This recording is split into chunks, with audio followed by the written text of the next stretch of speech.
I never imagined sitting alone by my daughter's hospital bed while my husband lounged on a Balinese beach with another woman. No mother does. Yet there I was, clutching Sophia's small, cold hand as machines beeped around us, monitoring the fragile heartbeat that doctors weren't sure would last through the night. Her favorite purple unicorn tucked beside her pale face, the stuffed animal Charles had promised to repair but never did, its missing eye and torn ear a testament to promises he hadn't kept. Before we jump back in, tell us where you're tuning in from, and if this story touches you, make sure you're subscribed, because tomorrow I've saved something extra special for you. Promises of safety, of family, of in sickness and in health. Words that felt hollow now as I stared at the phone in my trembling hand. The hospital room was too bright, too sterile. The fluorescent lights cast harsh shadows across Sophia's face, making her look even more fragile than she already was. 6 years old and fighting for her life. Congenital heart disease doesn't care about fairy tales or happy endings. The walls were decorated with cheerful cartoon characters that seemed to mock our situation with their perpetual smiles. Outside this room, life continued. Nurses changed shifts. Other parents comforted their children. The world spun on its axis, indifferent to our pain. My phone buzzed again. Another message from Claudette, my sister-in-law.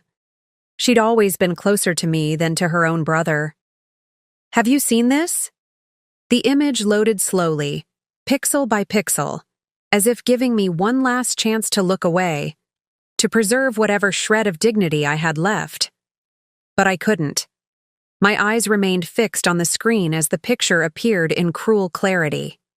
Charles, my husband of 8 years, lounging on white sand beneath a palm tree. His arm wrapped around a woman I recognized immediately, Paula, his administrative assistant. Her head rested on his bare chest, both of them laughing at some private joke, cocktails in hand. The Balinese resort's logo visible on the beach towel. Beneath them, the timestamp. Today, 4:18 p.m. local time. The exact moment I was being told by doctors that Sophia needed another emergency surgery. Beneath the photo, Claudette had written, "I'm so sorry, Elizabeth. Curtis just sent me this from his business trip. He saw them together at the Amala Resort. I couldn't keep this from you." The room seemed to spin. My lungs forgot how to draw breath.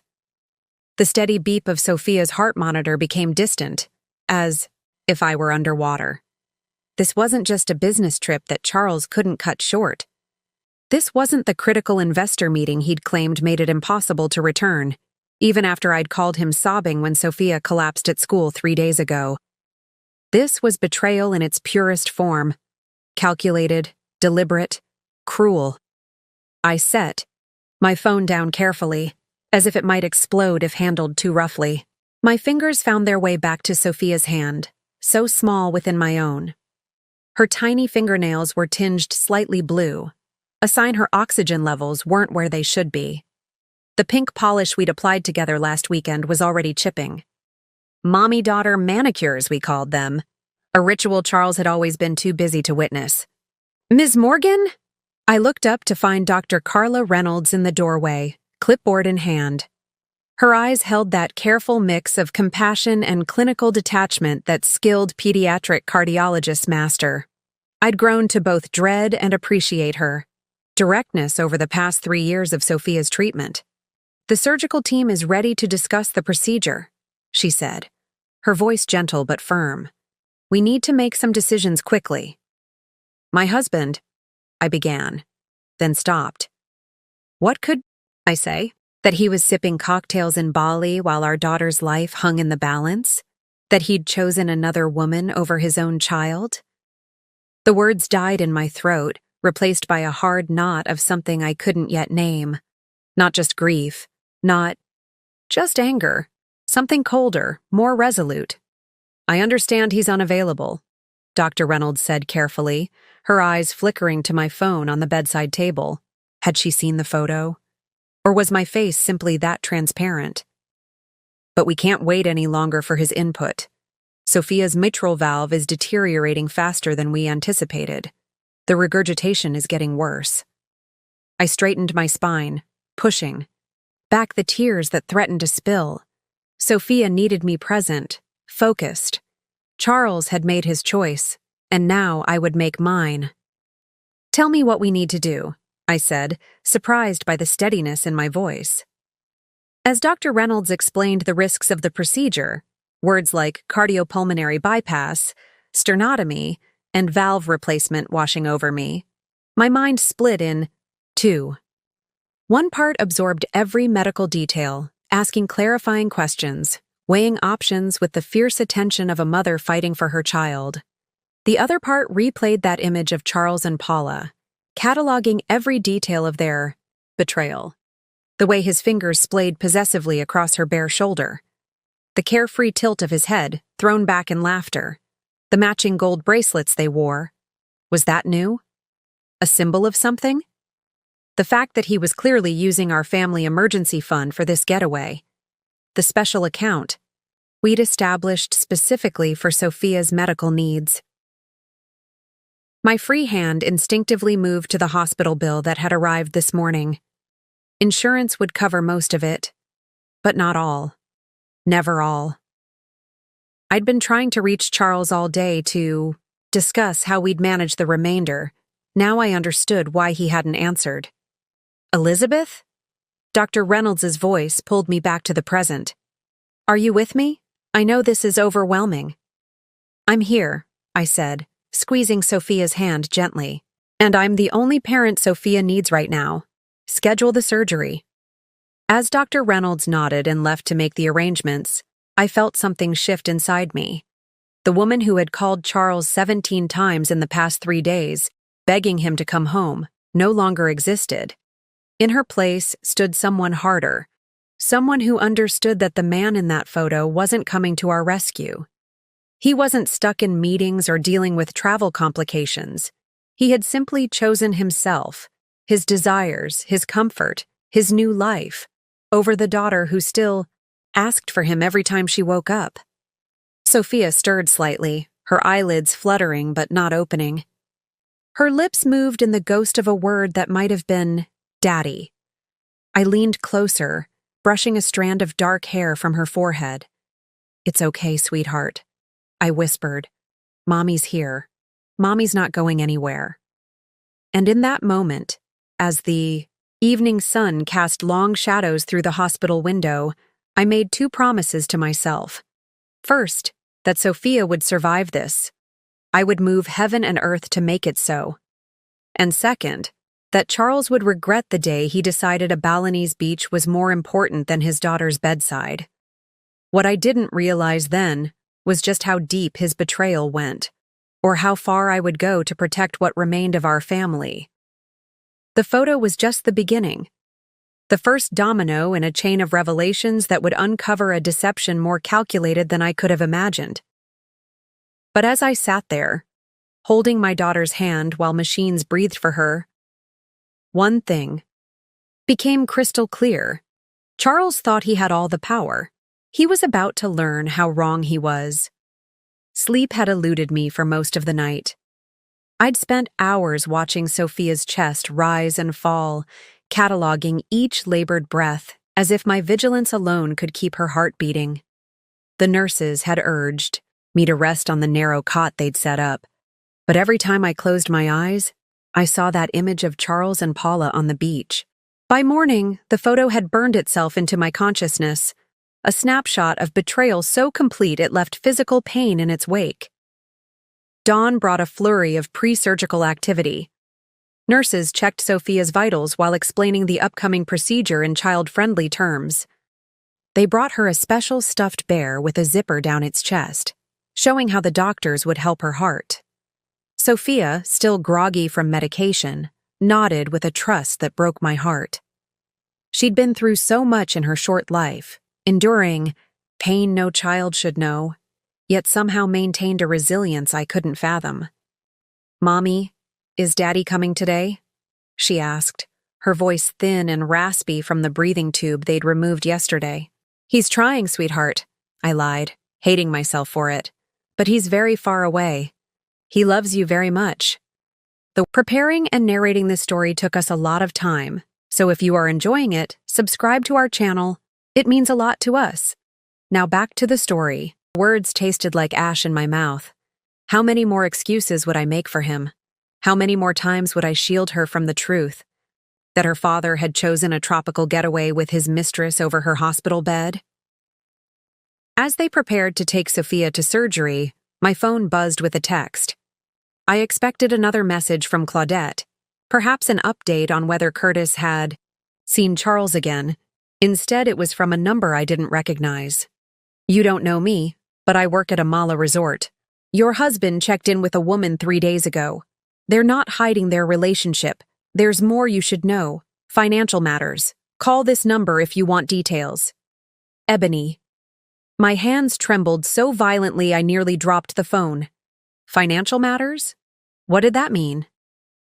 Charles and I maintained separate accounts for our personal spending, but shared joint accounts for household expenses, and most importantly, Sophia's medical fund.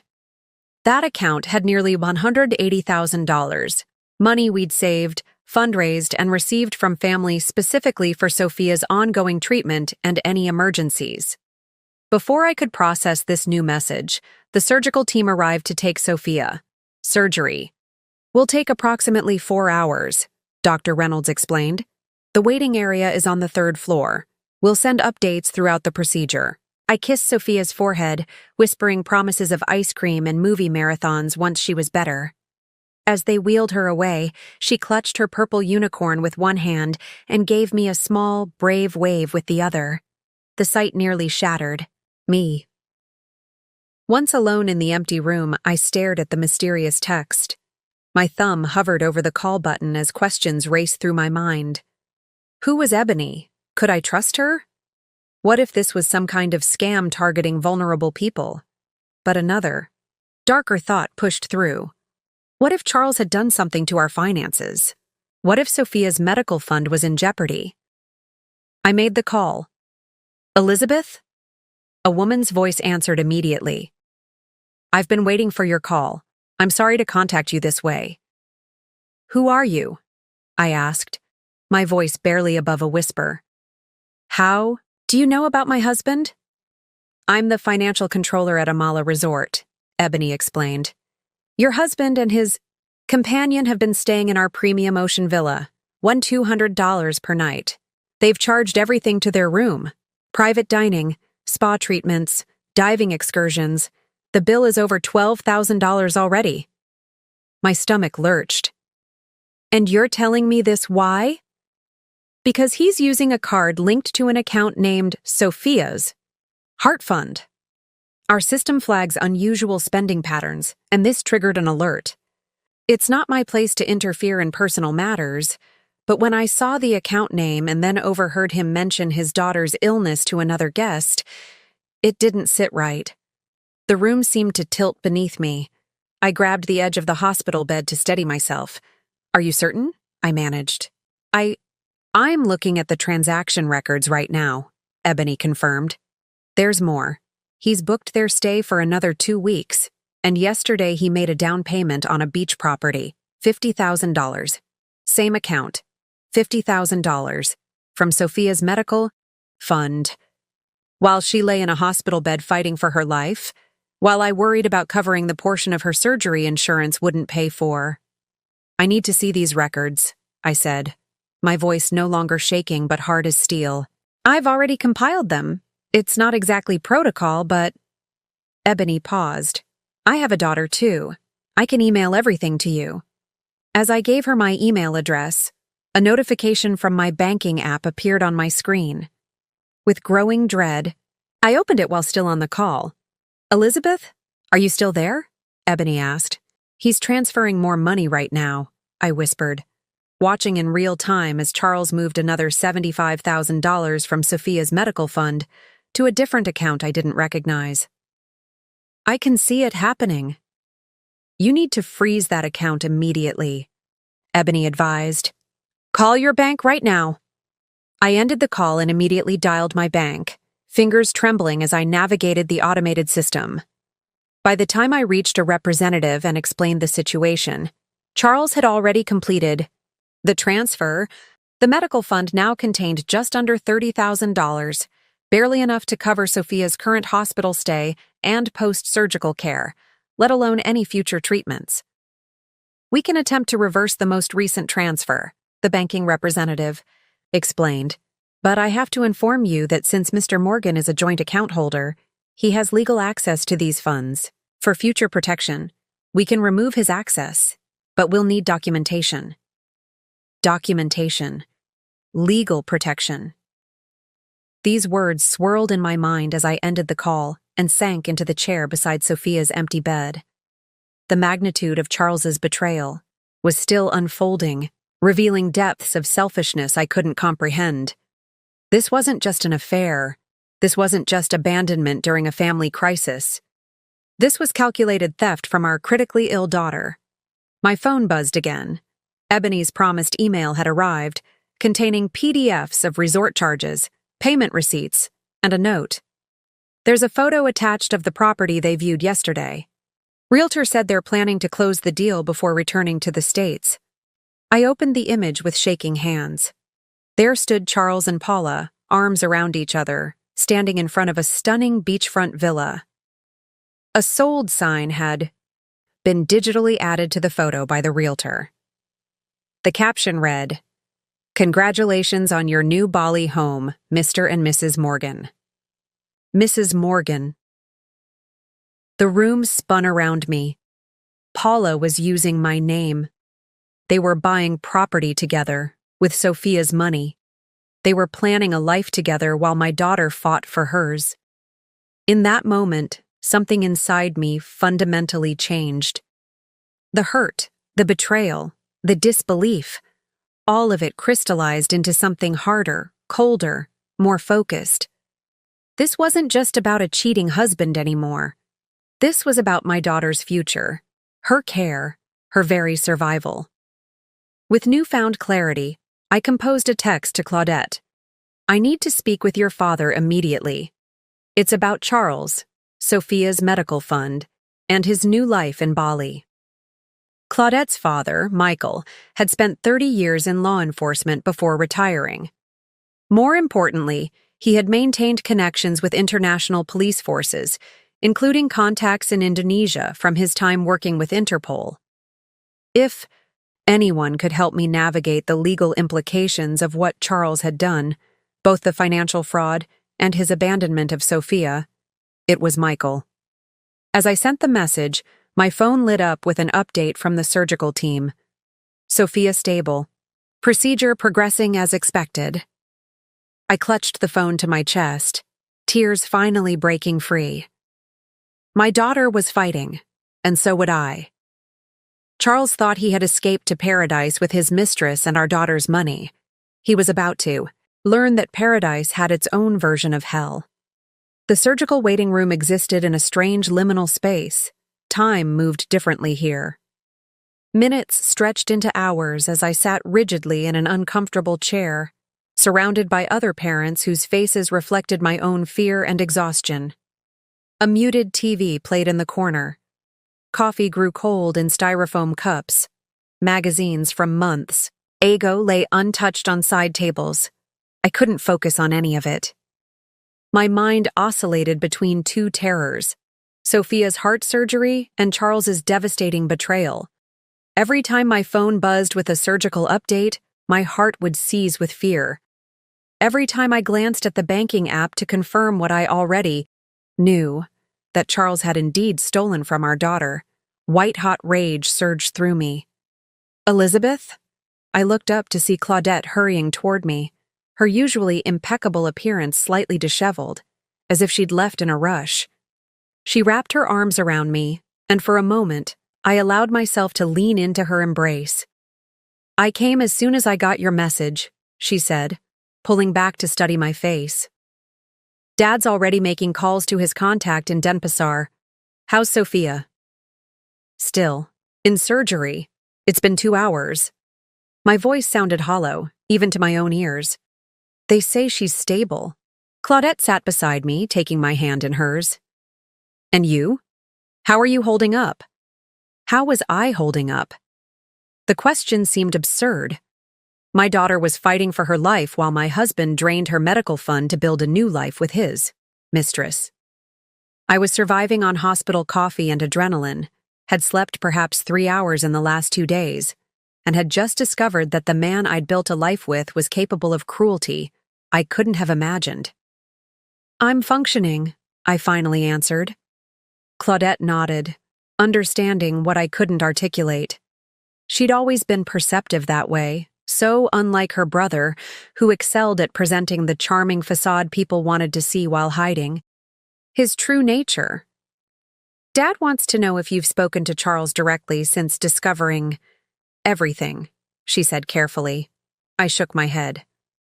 I've thought about calling him, about screaming at him, about begging him to return the money. But what would that accomplish? He'd just have advance warning to hide the rest of it. That's exactly what Dad said. He thinks we need to gather evidence before confronting Charles. She hesitated. Have you checked your other accounts? Your joint savings?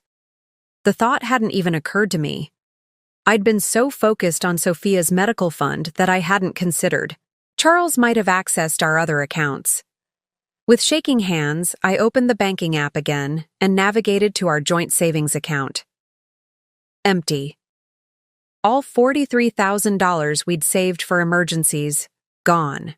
Transferred out yesterday to the same unknown account as the medical fund money. He took everything, I whispered, the phone nearly slipping from my numb fingers. Every penny we saved together. Claudette took the phone gently from my hand, examining the transaction history herself. Her expression hardened. Elizabeth, when did Charles leave for this business trip? 6 days ago. He was supposed to be in Singapore for meetings. Look at this, she said, pointing to a transaction from 7 days ago. A wire transfer to a Mala resort in Bali. He'd planned this before he even left. The realization crashed over me. This wasn't a spur-of-the-moment decision. This wasn't Charles stranded overseas when Sophia's condition worsened, unable to return because of commitments. He had never intended to be there for her. For us. This trip, this affair, this theft, all of it had been meticulously planned when Sophia collapsed at school, I said slowly, piecing it together. When I called him panicking as the ambulance took her away, he already knew he wasn't coming back. Elizabeth, Claudette began, but was interrupted by my phone ringing. It was Michael, her father. I'm putting you on speaker, I told him, hands still trembling. Claudette's here with me. Elizabeth, Michael's authoritative voice filled the small corner of the waiting room where we sat. I've spoken with my contact in the Bali Police Department. First, I need to ask, are you certain about what Charles has done? Yes. I have documentation of the transfers from Sophia's medical fund and our savings, nearly $250,000 in total. I also have confirmation from the financial controller at a Mala resort that he's used at least $62,000 for their stay and a down payment on property. Good. That gives us something concrete. Michael's tone was measured, calculated, the voice of someone who had handled crises for decades. My contact says they can investigate based on the financial fraud angle. Wire fraud, across international boundaries, is a serious offense. What does that mean for Sophia's money? I asked. Can we get it back? Possibly. They can freeze assets connected to the fraud while investigating. But Elizabeth, you need to understand, this will be public. Charles will face potential criminal charges. The weight of that statement hung in the air. Criminal charges. My husband, Sophia's father, potentially arrested in Bali. Under any other circumstances, I might have hesitated, might have considered the implications for our family, for Sophia. But as I sat in that hospital waiting room, my daughter's life, hanging in the balance while Charles lounged in paradise with money meant for her care, I felt no conflict whatsoever. Do it, I said firmly, whatever it takes to secure that money for Sophia's future care. There's something else, Michael continued. My contact mentioned that foreigners purchasing property in Bali often use questionable methods to circumvent Indonesian law restricting foreign ownership. If Charles is trying to buy property there, he may be committing additional fraud. He is, I confirmed, thinking of the sold sign in the realtor's photo. They're in the process of purchasing a beach villa. That gives us additional leverage. I'll have my contact start the process immediately. In the meantime, document everything. Every transfer, every communication. As the call ended, a nurse appeared in the doorway. "Mrs. Morgan, Dr. Reynolds would like to speak with you about Sophia." My heart lurched. The surgery should have had at least another hour to go. Had something gone wrong? I rose on unsteady legs, Claudette's supportive hand at my elbow. "I'll be right here," she promised. The walk to the consultation room was a blur. Dr. Reynolds was waiting, her surgical mask hanging around her neck, her expression carefully neutral. "We've completed the valve replacement," she said as I sank into the chair across from her. "Sophia is being moved to recovery now." Did everything go well?" My voice caught. "There were complications," Dr. Reynolds began, and my world narrowed to a pinpoint. The damage to her valve was more extensive than the imaging showed. We had to take additional measures. "What does that mean?" The words felt scraped from my throat. "It means her recovery will be more challenging. It means she'll need specialized follow-up care, likely for years." "But she'll recover?" I pressed, needing absolute clarity. Dr. Reynolds's professional demeanor softened slightly. "She's stable now. The next 24 hours are critical, but yes, I believe she'll recover. With proper care and support, she should lead a relatively normal life." Proper care and support. Care that would require the very money Charles had stolen. Support that he had abandoned the moment it became inconvenient. "Can I see her?" I asked. "She's being settled in the PICU. A nurse will come get you in about 20 minutes. I nodded, unable to form words through the storm of emotions. Relief that Sophia had survived the surgery, fear for her recovery, and a cold, clarifying anger toward the man who should have been sitting beside me through all of this. As I returned to the waiting room, my phone buzzed with a text from an unknown number. "This is Officer Ketut Wira, Bali Police. We have located your husband. Surveillance has begun." The pediatric intensive care unit was eerily quiet, save for the rhythmic beeping of monitors and the soft whoosh of ventilators. Sophia looked impossibly small in the hospital bed, surrounded by machines that dwarfed her tiny frame. A thick bandage covered her chest where surgeons had worked to repair her damaged heart. Her face was pale, almost translucent under the harsh fluorescent lights, but her breathing was steady. I gently placed her purple unicorn beside her pillow, a familiar comfort for when she woke. As I settled into the recliner beside her bed, a chair I knew all too well from previous hospital stays, my mind drifted to how we had arrived at this moment. Not just the immediate crisis of Sophia's surgery and Charles's betrayal, but the longer journey that had led us here. Charles and I had met at a charity gala 9 years ago. I was working for a nonprofit focused on educational access. He was an investment banker whose firm had sponsored the event. He was charismatic, ambitious, and passionate about making a difference. Or so I believed. We married within a year, both of us certain we'd found our perfect match. The first years were good ones. We bought a house in a neighborhood with excellent schools, traveled during our anniversaries, and talked about the family we would build together. Charles was rising quickly at his firm, his natural charm and sharp business acumen opening doors that led to promotions and bonuses. I continued my work with the nonprofit, finding purpose in helping underprivileged children access educational opportunities. When I became pregnant with Sophia, Charles seemed genuinely excited. He attended every prenatal appointment, painted the nursery himself, and spent hours researching the safest car seats and strollers.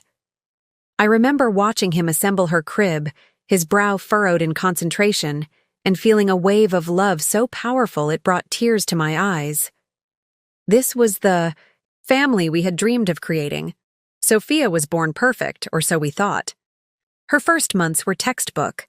She hit her milestones, charmed everyone with her bubbly personality, and filled our home with a joy neither of us had anticipated. But at her 6-month checkup, the pediatrician detected a heart murmur. "Probably nothing to worry about," she'd said, "but let's get an echocardiogram just to be sure." The diagnosis came like a thunderclap on a clear day: congenital mitral valve dysplasia. Sophia's heart valve hadn't formed properly and would eventually need surgical repair. The cardiologist assured us that many children with this condition led normal lives with proper monitoring and intervention, but the word eventually gave way to soon, as Sophia's condition deteriorated faster than anticipated. Her first surgery came at 18 months. I still remember carrying her into the operating room, her tiny body dressed in a miniature hospital gown, her wide eyes confused and frightened. Charles had been there then, holding my hand in the waiting room, bringing me coffee, and breaking down in tears of relief when the surgeon told us the procedure had been successful. For a while, our life took on a new normal. We adapted to Sophia's medication schedule, regular cardiology appointments, and activity restrictions. Charles threw himself into researching her condition, connecting with other parents in similar situations, and setting up the special medical fund to ensure she would always have the care she needed regardless of insurance challenges. But something shifted after her second surgery at age 4. This time, there had been complications, an infection that kept her hospitalized for weeks. The strain began to show in our marriage. Charles started staying later at the office, missing appointments, becoming irritable when discussing Sophia's care. I attributed it to stress, to fear, to the financial pressure of mounting medical bills even with insurance.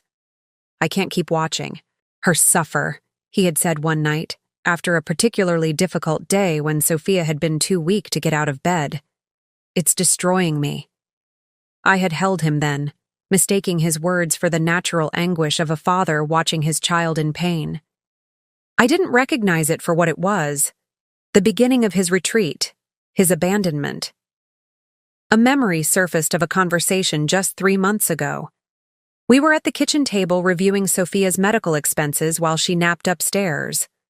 "What about that new experimental treatment Dr. Reynolds mentioned?" I had asked, scrolling through research articles on my laptop. "The one being developed at Mayo Clinic?" Charles had sighed, rubbing his temples. "It's not covered by insurance. We'd have to pay out of pocket." "We have the medical fund," I'd pointed out. "That's exactly what it's for." "That money needs to last," he'd snapped. "We can't blow it on unproven treatments." His reaction had seemed disproportionate, but I'd chalked it up to the stress we were both under. Now, sitting beside Sophia's hospital bed, I understood with sickening clarity. He'd already been planning his escape, already calculating how to use that money for himself instead of our daughter. The arrival of Paula into our lives had seemed innocent enough at first. Charles hired her as his administrative assistant about a year ago, and she quickly made herself indispensable to him. She was efficient, talented, and often worked late hours alongside Charles. Hours I now realized had nothing to do with work. There had been signs, of course. The sudden business trips that couldn't be rescheduled. The texts he shielded from my view. The new cologne he claimed was a gift from a client. The way he grew defensive when I asked simple questions about his day. Classic infidelity red flags that I had ignored or rationalized away because I couldn't imagine Charles abandoning Sophia. I couldn't fathom that anyone could turn their back on their own child, especially one as vulnerable and loving as our daughter. But now, as I watched Sophia's chest rise and fall with each breath, the full picture came into devastating focus. Charles hadn't just fallen for another woman. He had systematically planned an exit strategy that included stealing from our critically ill daughter. This wasn't a momentary lapse of judgment or a midlife crisis. This was calculated cruelty. My phone buzzed with another text from Officer Katut Weera. Surveillance photos attached. Confirmation needed that this is your husband. I opened the images with trembling fingers. There was Charles, lounging by an infinity pool that overlooked the ocean. Paula sat beside him in a bikini, laughing at something on her phone.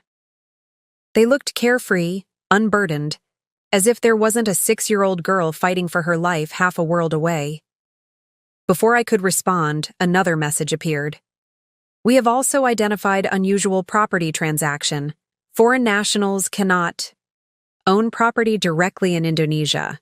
Your husband is attempting to use local proxy. This is illegal. We need statement from you to proceed with investigation.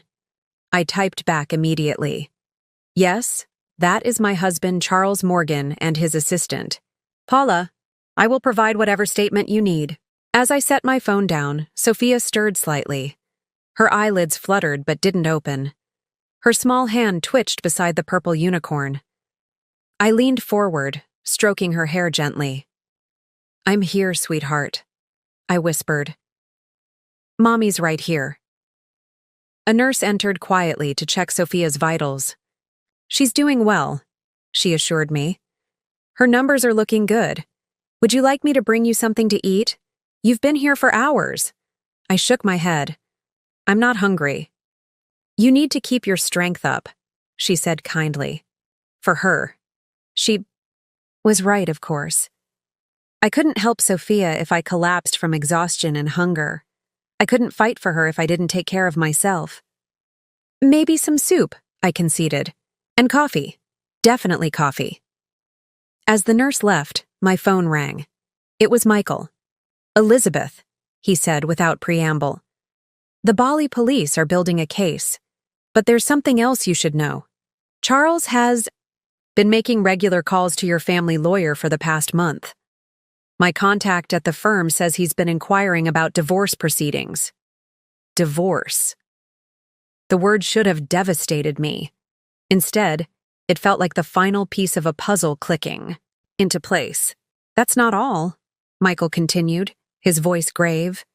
He's been asking specifically about custody arrangements for a chronically ill child. My blood turned to ice. Custody. He abandoned her. He stole money meant for her care. People like Charles rewrite history to suit their narrative, Michael said. Be prepared. This is going to get uglier before it gets better. As I ended the call, Sophia's monitor beeped. A small irregularity in her heartbeat that quickly stabilized. I placed my hand gently on her arm, feeling the warmth of her skin, the pulse beneath my fingers. I won't let him take you, I promised, her softly. Not now. Not ever. The pediatric floor quieted as night fell.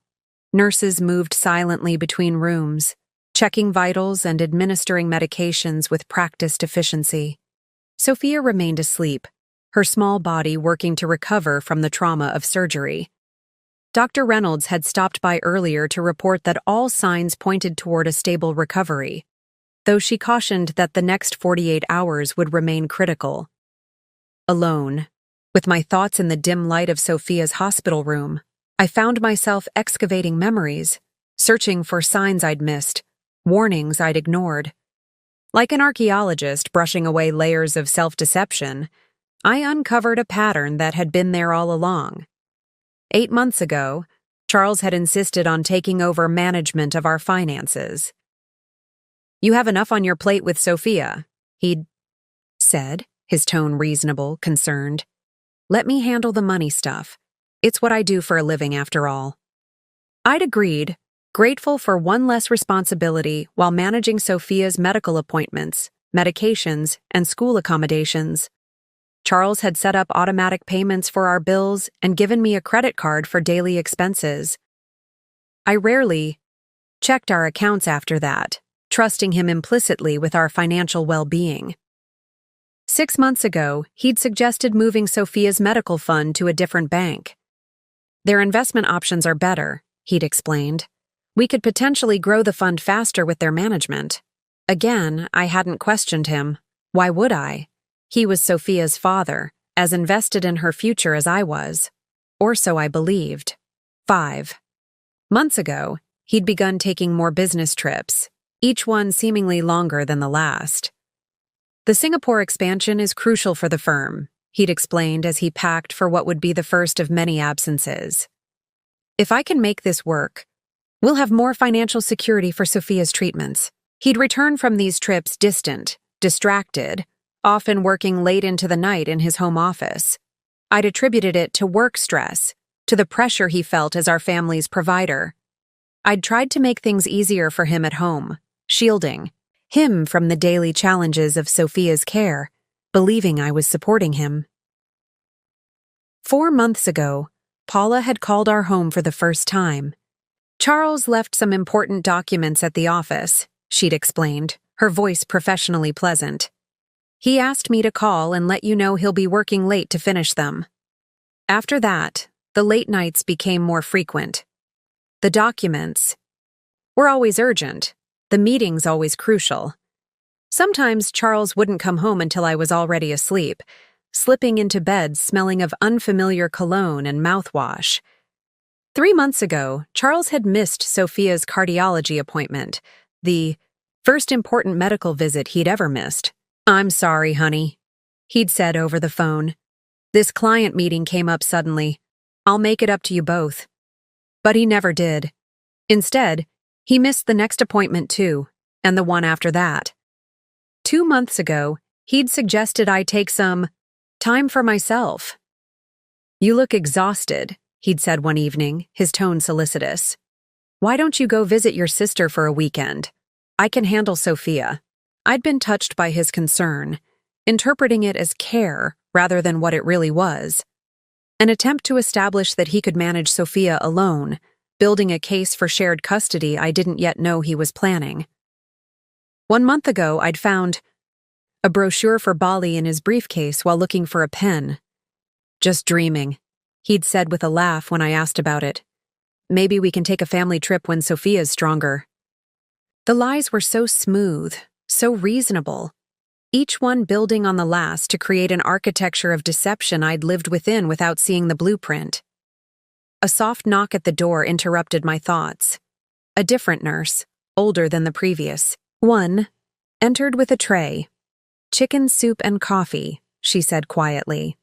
"And I brought some fresh fruit. You need to eat." I thanked her, realizing I hadn't had a proper meal in over 24 hours. As she checked Sophia's IV and adjusted her blanket, I forced myself to eat a few spoonfuls of soup. "You're doing great, Mom," the nurse said kindly. "It's not easy being the strong one." Her words touched something raw inside me. "I don't feel strong," I admitted. "I feel blind, stupid." She paused, studying me with compassionate eyes. "I've been a PICU nurse for 27 years. You know what I've learned? That people like you, parents of sick kids, are carrying burdens most people can't imagine. You don't have the luxury of looking for betrayal. You're too busy fighting for your child." Her words weren't empty comfort. They contained a truth I needed to hear. I'd missed the signs of Charles's infidelity and financial fraud because my focus had been where it belonged, on Sophia. After the nurse left, I pulled out my phone and opened my photo gallery. I scrolled back through the months, studying pictures of Charles with new eyes. There it was, the subtle shift in his expressions. In older photos, he looked engaged, present, his arm around me, his smile reaching his eyes. But starting around 6 months ago, something changed. His smiles became perfunctory. In family photos, he stood slightly apart. In pictures with Sophia, his eyes held a distance that now seemed obvious. I continued scrolling until I found a specific image from about 4 months ago, Charles's company holiday party. I zoomed in on the background where Paula stood talking to colleagues. She was watching Charles, her expression holding something I hadn't noticed at the time. Possessiveness. My phone buzzed with an email notification from Ebony at the Amala Resort. "Elizabeth, I've compiled all financial transactions from Charles. Morgan's stay, I've also included surveillance images from our security system showing Charles and Paula together dating back to January of this year. This suggests this isn't their first visit to our resort. January, 5 months ago, when Charles had supposedly been in Singapore for the first time, I opened the attached photos. There they were, walking hand in hand on the beach, dining at the resort restaurant, entering their villa together. The timestamps confirmed what Ebony was suggesting.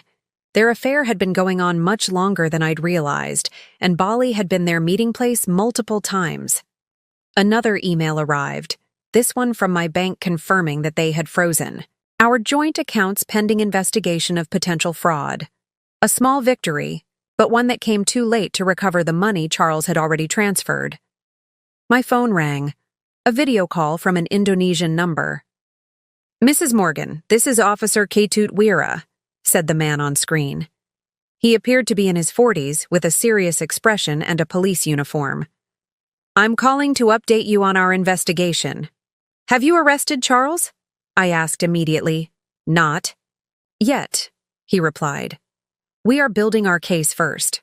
We have confirmed illegal activity related to the property purchase. Foreign nationals cannot directly own property in Indonesia. Your husband and Ms. Bennett were attempting to use a nominee arrangement, which is against Indonesian law." "Ms. Bennett?" I repeated, confused. "Paula Bennett, the woman with your husband," Officer Wira clarified. "We have also interviewed the property agent. He confirms that Mr. Morgan represented Ms. Bennett as his wife, as you, during negotiations." A fresh wave of anger washed over me. Charles hadn't just taken another woman to Bali. He had presented her as me, used my identity as part of his fraud. "There is something else," Officer Wira continued, his expression grave. "We have evidence suggesting Mr. Morgan may be planning to leave Bali soon. He has been making inquiries about private charters to Singapore." "He's running," I said, the realization dawning. "He knows the money transfers have been discovered." "That is our assessment as well," Officer Wira agreed. "We need your formal statement immediately if we are to take action before he leaves Indonesian jurisdiction." "I'll provide whatever you need," I assured him. As the call ended, I glanced at Sophia. In sleep, her face looked peaceful, unburdened by the complexities surrounding her. She deserved so much better than a father who could steal her future and run. I opened my laptop, determined to compile everything I had discovered. The financial records, the emails from Ebony, the photos of Charles and Paula, the evidence of identity fraud. Charles thought he had planned the perfect escape, but he had underestimated the resources I would find, the allies who would emerge, and most of all, the lengths to which I would go to protect our daughter. This wasn't just about a cheating husband anymore. This was about justice for Sophia, and I was just getting started. Morning arrived with a gentle shift in Sophia's condition. Her eyes fluttered open as sunlight filtered through the hospital blinds. For a moment, confusion clouded her features as she took in the unfamiliar ceiling, the medical equipment, the bandages on her chest. Then her gaze found me, and relief washed over her face. "Mommy," she whispered, her voice raspy from the breathing, tube that had been removed overnight. I was at her side instantly, carefully taking her small hand in mine. "I'm here, sweetheart. You did so well in surgery. The doctors fixed your heart." She nodded solemnly, accepting this information with the strange wisdom children sometimes possess in difficult moments. Her eyes darted around the room, searching for something or someone. "Where's Daddy?" she asked, the question I had been dreading. The easy path would have been another lie. "He's stuck at work. He's coming later. He sends his love." The words were there, ready to be spoken, a shield to protect her from a truth too heavy for her small shoulders. But looking into her trusting eyes, I realized that easy lies had facilitated Charles's betrayal. Easy lies had allowed him to construct his double life while I remained blind to what was happening. Before I could answer, Dr. Reynolds entered the room, bringing with her the brisk efficiency that had become a comfort over years of Sophia's treatment. "Good morning, Miss Sophia," she said warmly. "I'm so happy to see those eyes open." While Dr. Reynolds examined Sophia, checking her incision and listening to her heart, I stepped into the hallway to collect myself. My phone had accumulated several notifications overnight: emails from Michael with legal documents requiring my signature, updates from the bank's fraud department, and a text from Charles himself. I stared at his name on my screen, my thumb hovering over the message. After nearly a week of silence, after abandoning us during the worst crisis of our lives, what could he possibly have to say? I opened the text. "Elizabeth, I know you're upset. There are things you don't understand about our situation. Paula and I never meant for this to happen. I still care about Sophia, but I need to live my own life. I'm trying to arrange a settlement. That will be fair to everyone. Please don't do anything rash." The audacity of his words struck me like a physical blow. Things I don't understand? Never meant for this to happen? As if betrayal, theft, and abandonment were simply unfortunate accidents rather than deliberate choices he had made. And that final warning, "Don't do anything rash," revealed his true concern. Not Sophia's well-being, not the pain he had caused. Only the consequences he now feared were coming. I was still staring at the message when Claudette arrived, carrying a tote bag filled with fresh clothes for me and new pajamas for Sophia.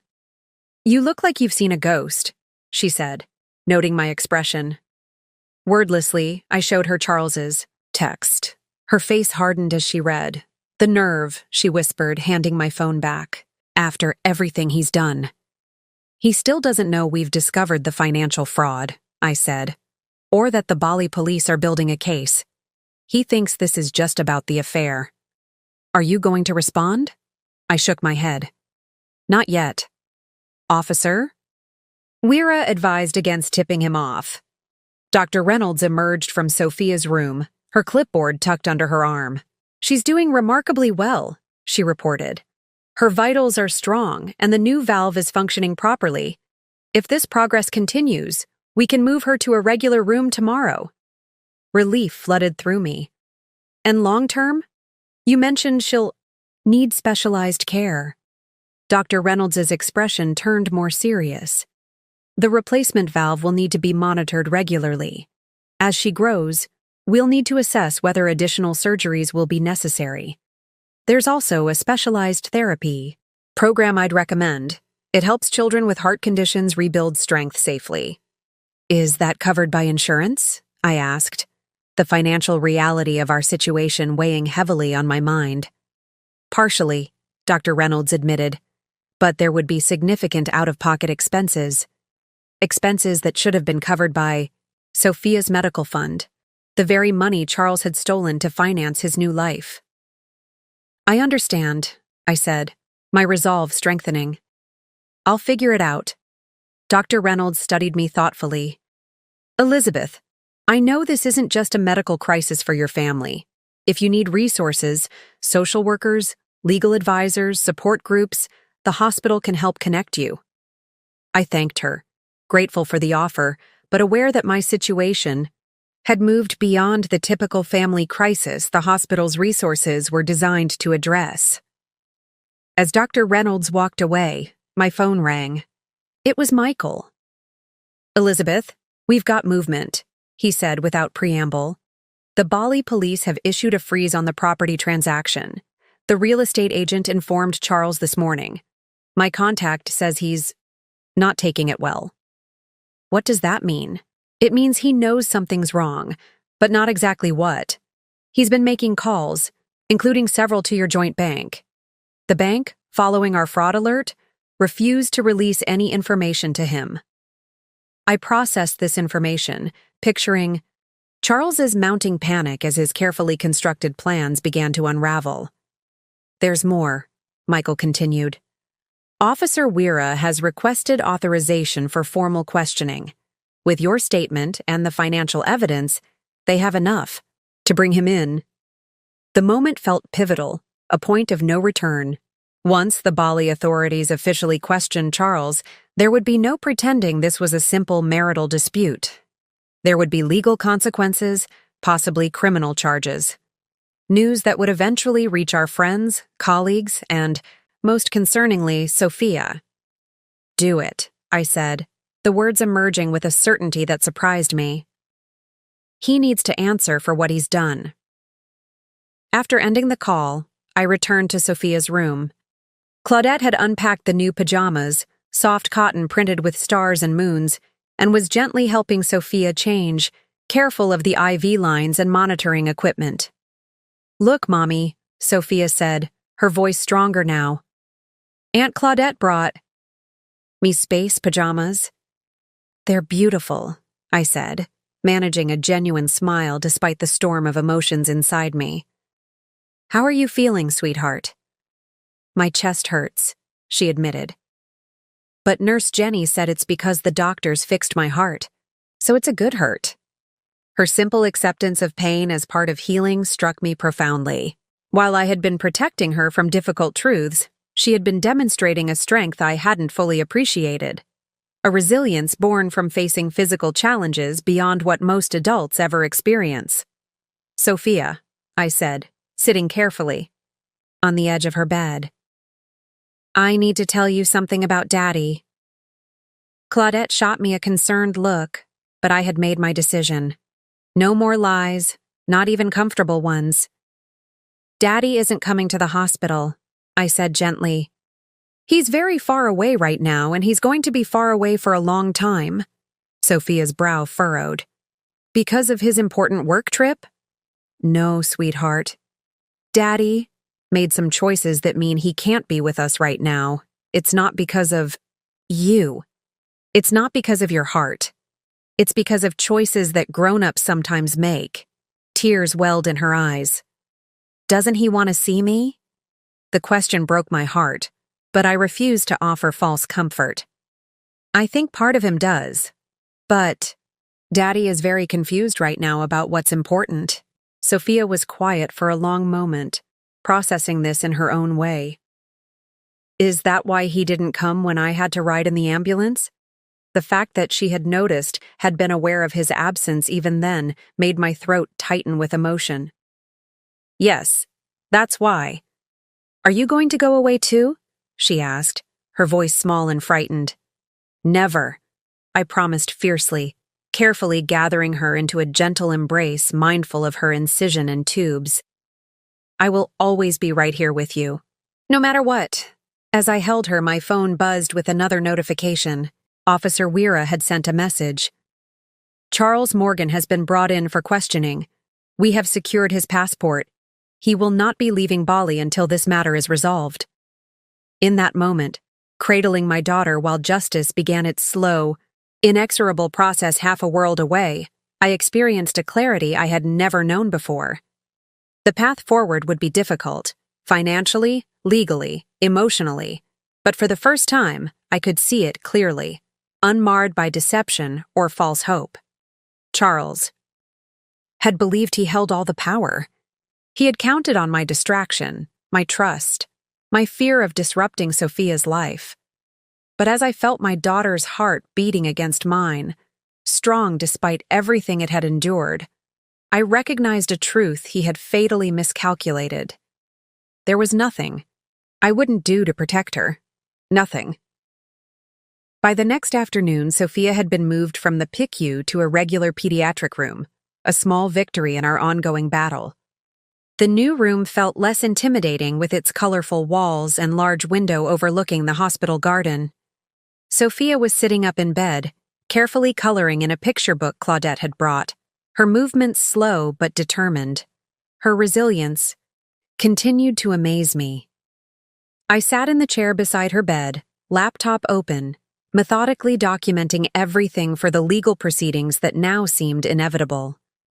Michael had connected me with Bobby Fraser, a family law attorney specializing in cases involving financial fraud. We had a video consultation scheduled for later that day. My phone rang, Officer Weira calling from Bali. "I'm going to step into the hallway for a moment, sweetheart," I told Sophia, who nodded without looking up from her coloring. In the quiet corridor, I answered the call, bracing myself for whatever new development had occurred. Mrs. Morgan, Officer Weira began, his voice formal but not unkind. I'm calling to update you on our investigation. We questioned your husband for several hours yesterday. He initially denied all allegations. Initially? I asked, catching the implication. Yes, when presented with evidence of the financial transactions and property fraud, his position changed. He has admitted to transferring funds from your daughter's medical account and attempting to purchase property illegally. My heart raced. I hadn't expected Charles to confess so quickly. However, Officer Weira continued, he insists that the money was rightfully his to use.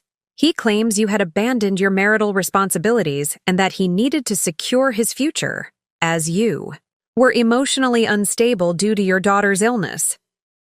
The accusation hit like a slap. After everything, the years spent caring for Sophia, the sleepless nights in hospital rooms, the careful management of her medications and appointments, Charles was painting me as unstable, as neglectful. That's absurd, I said, my voice tight, with anger. I have documentation of every doctor's appointment, every medication schedule, every school accommodation meeting, all of which I attended alone because he chose not to be present. We understand, Mrs. Morgan, Officer Weira assured me. His claims contradict the evidence we've gathered, but you should be aware that he's attempting to shape a narrative. Is he still in custody? No. He has been released but is prohibited from leaving Bali. His passport has been confiscated, and he must report to the police station daily. The formal charges are being processed now: wire fraud, attempted property fraud, and potentially identity theft related to his misrepresentation of Ms. Bennett as you. After ending the call, I leaned against the wall, processing this new information. Charles was building a defense based on portraying me as an unstable mother, a strategy that made my blood boil not just for my sake, but for every parent who had ever devoted themselves to a chronically ill child. When I returned to Sophia's room, Claudette was there, having arrived during my call. She took one look at my face and knew something had happened. Sophia, why don't we see if we can find that puppet show on TV you like? She suggested, turning on the television mounted on the wall. Once Sophia was distracted, Claudette pulled me into the far corner of the room. What is it? She whispered.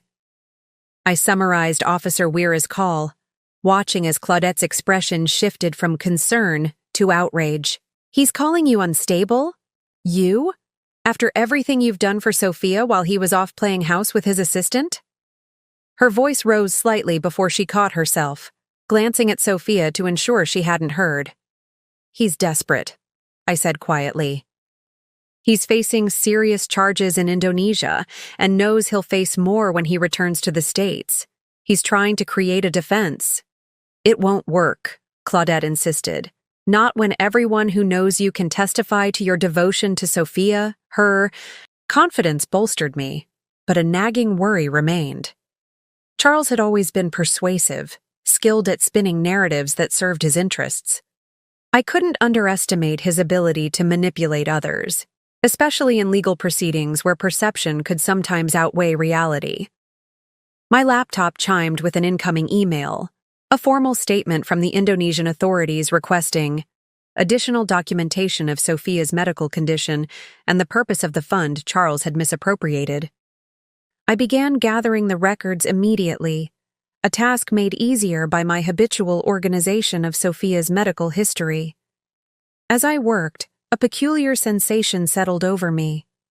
For days, I'd been reacting to Charles's betrayal, shocked, hurt, angry, determined. But now, as I assembled evidence that would help hold him accountable, I felt something unexpected. Power. Not the vindictive power of revenge, but the steady strength of advocacy. I wasn't just a victim of Charles's deception. I was Sophia's defender, her voice, her champion. The hospital's social worker, Ms. Patel, stopped by later that afternoon to check on us. After briefly chatting with Sophia about her favorite cartoon characters, she asked to speak with me privately in the family consultation room across the hall. "Dr. Reynolds mentioned your situation," she said once we were seated. "I understand you're facing some significant challenges beyond Sophia's medical needs." I nodded, expecting the usual offers of support groups and counseling referrals, valuable resources, but not what I needed most at the moment. "I've worked with families in crisis for 15 years, Ms. Patel continued, surprising me with her directness. "And I've seen many situations where medical emergencies expose or create deeper family fractures. What your husband has done is not just a personal betrayal. It's a form of financial abuse that directly impacts your daughter's care." Her frank assessment was refreshing after days of carefully measured words from doctors and nurses. "The hospital has resources that might help," she continued, pulling out a folder. "There's an emergency fund for families facing financial hardship due to medical crises. It won't replace everything that was taken, but it could help with immediate expenses while the legal issues are resolved." She handed me an application form, then reached into her briefcase and withdrew another document. "This is something else you should consider. It's information about obtaining an emergency custody order based on parental abandonment and financial exploitation. If your husband is building a case for shared custody as you suspect, you'll want to be proactive." I stared at the document, the reality of what lay ahead settling over me. This wasn't just about recovering stolen funds or seeing Charles face consequences for his actions. This was about legally protecting Sophia from a father who had proven himself untrustworthy with her well-being. "I never wanted this for her," I said quietly. "I never wanted her to grow up in a broken home, shuttled between parents, explaining to friends why her dad isn't around." Ms. Patel's expression softened. "Elizabeth, forgive my bluntness, but your home was broken the moment your husband chose to abandon his child and steal money meant for her care. What you're doing now isn't breaking your family, it's protecting what remains of it." Her words crystallized something I'd been feeling but couldn't quite articulate. I wasn't destroying our family unit. Charles had already done that. I was salvaging what mattered most: Sophia's security, her future, her trust in at least one parent who would never abandon her. "Thank you," I said, tucking the documents into my bag, "for seeing this for what it is." When I returned to Sophia's room, she had fallen asleep, her coloring book still open beside her. I gently moved it to the bedside table, noticing the picture she'd been working on, a family of elephants, the largest one colored in vivid purple, her favorite color. "The mommy elephant is purple because she's magic," Sophia had explained earlier. "She can protect the baby elephant from anything." Looking at her peaceful face, I made a silent vow. I had failed to see Charles's betrayal until it was too late. But I wouldn't fail at this. I would be the mother Sophia deserved, strong enough to face the truth, brave enough to protect her, and honest enough to help her understand the difficult changes ahead. My phone chimed with a calendar reminder for my upcoming consultation with Bobby Fraser. I settled into the chair beside Sophia's bed, opened my laptop, and prepared to transform from a woman blindsided by betrayal into an advocate armed with evidence, determination, and the fiercest love a mother could possess. Charles had chosen his path. Now I was choosing mine.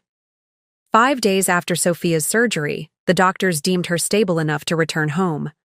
Her recovery would be a long process: physical, therapy, medication adjustments, regular checkups. But she was healing well, her strength returning a little more each day. As we prepared to leave the hospital, Dr. Reynolds reviewed her care instructions one final time. "Remember, no strenuous activity for at least 6 weeks," she cautioned. "The home health nurse will visit twice weekly to check her incision and vitals, and I want to see her back here next Thursday for a follow-up echocardiogram." I nodded. mentally adding these new appointments to the calendar I'd been maintaining since Sophia's diagnosis 3 years ago. And Elizabeth, Dr. Reynolds added, her tone softening, take care of yourself too. Sophia needs you healthy and strong. The drive home felt surreal. Sophia dozed in her booster seat, exhausted from the simple act of changing clothes and being wheeled to the car. Claudette had gone ahead to prepare the house, stocking the refrigerator and setting up Sophia's bedroom with extra pillows for comfort. As I pulled into our driveway, the sight of our home struck me differently than it had just a week ago. The colonial-style house with its neat garden and wraparound porch had once represented the life Charles and I had built together. Now it felt like a crime scene, a place where years of deception had unfolded beneath a veneer of domestic normality. Claudette met us at the door, helping me settle Sophia in her bedroom before pulling me aside. Bobby Fraser called, she whispered. He's found something in Charles's financial records. He wants to meet as soon as possible. Did he say what it was? She shook her head. Just that it was significant and involved more than the medical fund. While Claudette stayed with Sophia, I set up my laptop in the home office, a room I had rarely used before Charles's betrayal, but had now claimed as command central for my investigation. Bobby had agreed to a video call since I couldn't leave. Sophia. At precisely 2 p.m., Bobby's face appeared on my screen. In his mid-50s with salt and pepper hair and wire-rimmed glasses, he projected the competent assurance I desperately needed. Elizabeth, thank you for making time, he began. I know you're juggling a lot with Sophia's recovery. What have you found? I asked, too mentally exhausted for small talk. We've been tracing the money Charles transferred out of Sophia's medical fund and your joint savings, he explained, sharing his screen to show a complex flowchart of financial transactions. Most of it went to accounts in Bali, as we suspected, funding the resort stay and property purchase, but approximately $95,000 was diverted elsewhere. He highlighted a section of the chart showing transfers to an account I didn't recognize. This is a private investment account Charles opened 18 months ago, Bobby continued. He's been making regular deposits, small enough to avoid triggering alerts, $2,000 here, $5,000 there, building a separate financial life right under your nose. The timeline hit me hard. 18 months ago, well before Sophia's condition had worsened, before Paula had entered the picture. Charles's exit strategy wasn't a recent development.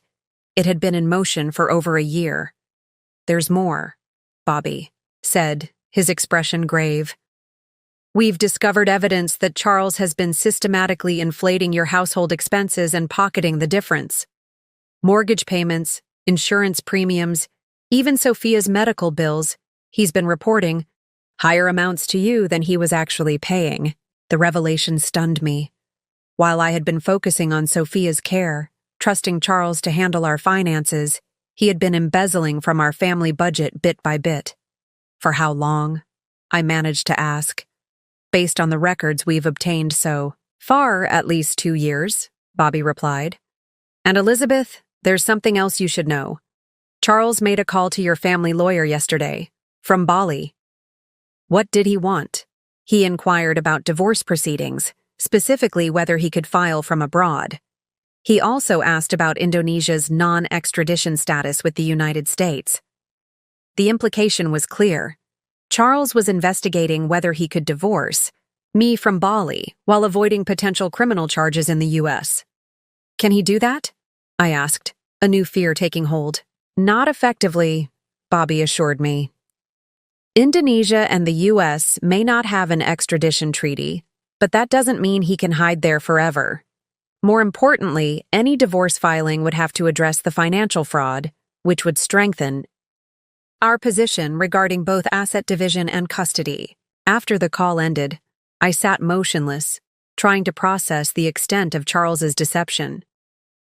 This wasn't just opportunistic theft committed in the heat of a passionate affair. This was calculated, long-term fraud, a deliberate strategy executed over years while I focused on keeping our daughter alive. My phone buzzed with a text from Michael. Indonesian prosecutor wants to speak with you. Important development. Can you talk now? I immediately called him back. Elizabeth, Michael answered without preamble. The prosecutor handling Charles's case has found emails between Charles and Paula dating back 14 months. They've been planning this move to Bali for nearly a year. Bobby just told me Charles has had a secret account for 18 months, I said. It all fits the same timeline. There's something else, Michael continued. The emails reference a contingency plan if Sophia's condition became too much. They were specifically waiting for a medical crisis to make their move, knowing you'd be too distracted to notice the financial irregularities. The calculated cruelty of it knocked the breath from my lungs. They hadn't just taken advantage of Sophia's medical emergency. They had been waiting for it, planning around it, maybe even hoping for it. The prosecutor believes this strengthens the case significantly, Michael added. It demonstrates premeditation and exploitation of a vulnerable child, which carries heavier penalties under Indonesian law. After hanging up, I found myself drawn to Charles's home office, a space I had avoided since discovering his betrayal. If he had been plotting this for so long, what other evidence might he have left behind? The room was impeccably organized, reflecting Charles's meticulous nature. His desk held the usual items: a computer monitor, a desk lamp, a container of pens. The filing cabinet in the corner was locked, but I knew where Charles kept the key, in a small box on the top shelf of his closet. Once I retrieved it, I began methodically going through each drawer, scanning documents, taking photos of anything that seemed relevant. Most files contained standard financial records: tax returns, investment statements, property documents, nothing immediately incriminating until I reached the bottom drawer. There, in a folder marked Personal, I found a life insurance policy I'd never seen before. Charles had taken out a $2 million policy on himself 2 years ago, with Paula listed as the sole beneficiary. The date on the policy stopped me cold. It was just 3 weeks after Sophia's second surgery, when she'd suffered complications and spent weeks in the hospital. While I had been sleeping in a chair beside our daughter's hospital bed, Charles had been planning for Paula's financial security. Beneath the policy lay printed emails between Charles and a property management company in Bali, discussing rental prospects for luxury villas. With proper management, you could see returns of 15–20% annually on your investment, the agent had written. Charles had highlighted that section and scrawled financial security for P in the margin. My hands shook as I continued searching, uncovering more evidence of Charles's double life. Brochures for Balinese properties, notes about Indonesian residency requirements, even Indonesian language learning materials with common phrases translated into English. One page had "No extradition" to U.S., underlined multiple times. The most damning discovery came at the very bottom of the drawer. A notebook containing detailed calculations of Sophia's medical expenses versus the balance of her medical fund. Charles had been treating our daughter's healthcare fund like a personal investment portfolio, calculating exactly how much he could siphon without being detected.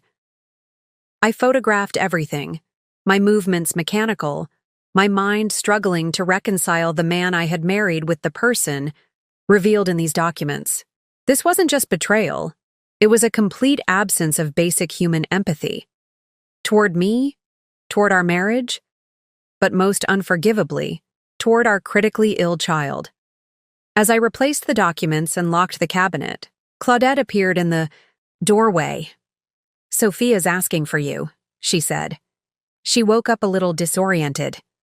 I nodded, tucking my phone with its damning photos into my pocket. The evidence I'd gathered would go to Bobby Fraser, to Officer Weira, to the prosecutor's building. Their case.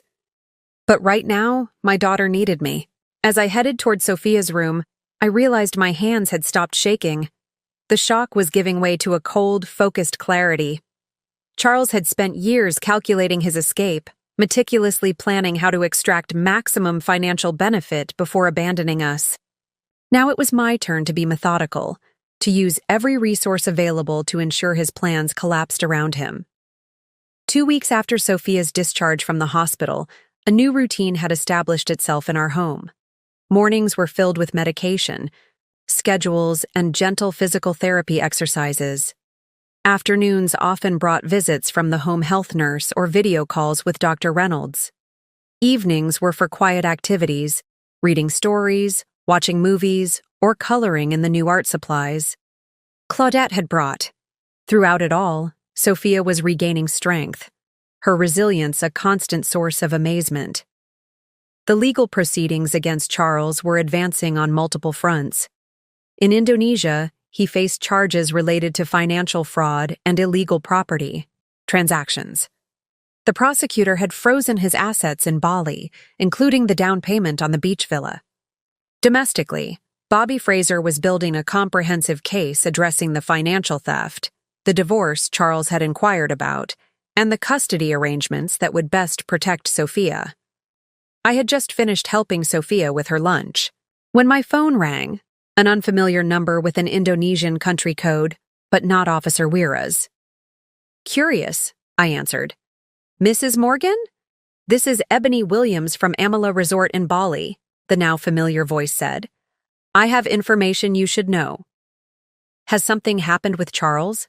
I asked, stepping into the hallway to keep the conversation private from Sophia. "He checked out of the resort yesterday," Ebony reported. "Despite the travel restrictions, he's attempting to leave Bali. One of our staff overheard him discussing arrangements for a private boat to take him to a neighboring island, where he apparently plans to catch a flight to Singapore." My pulse quickened. "The police have his passport. How would he travel internationally?" "Mrs. Morgan, people with enough money can obtain false documentation, especially in this region," Ebony explained, her tone grave. "I've already alerted Officer Wira, but I thought you should know directly." "Thank you," I said, genuinely grateful for her continued assistance.